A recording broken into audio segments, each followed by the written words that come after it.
Эми АКШда инсульт болгон бейтаптарды калыбына келтирүү жарыяны учурунда заманбап робототехника колдонулат. Ушул жана башка технология жаңылыктар апталык клик берүүбүздө.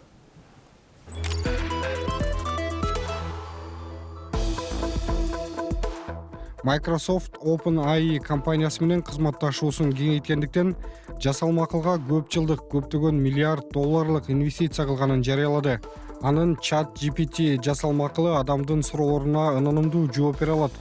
Windows жана Xbox өндүрүүчүсү 10 миңге чукул жумуш ордун кыскартууну пландап жатат.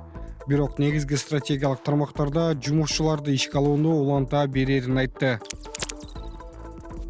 Жакын арада АКШдагы инсульт болгон бейтаптар калыбына келүү процессинде заманбап робототехниканы пайдалана алышат. Тамак аш жана дары-дармек башкармалыгы Wondercraft Atalante экзоскелетин инсульттук калыбына келтирүүдө колдонууга уруксат берди. Аппарат айрыкча дененин үстүңкү бөлүгүнүн кыймылы чектелген адамдар үчүн көп басып, машыгууга жардам берет. Мен үчүн бул жаңы нерсе.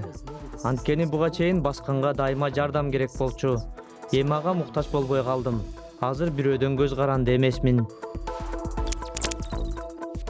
Зыяnkечтерге каршы күрөшүү тобу үйдөгү келемиштерден арылуунун бир жолу катары 100 таануу программасы менен дүйнөдөгү келемиштер көйгөйүн чечип жатат. Rentokil Vodafone компаниясы менен биргеликте бул технологияны 18 айда иштеп чыкты. Көзөмөлдөө аппараты келемиштердин адаттарына көз салат жана жасалма акылдын жардамы менен реалдуу убакытта талдоо жүргүзөт. Командалык борбор камерага түшүп калган келемиштерди кайда жана кантип өлтүрүүнү чечүүгө жардам берет.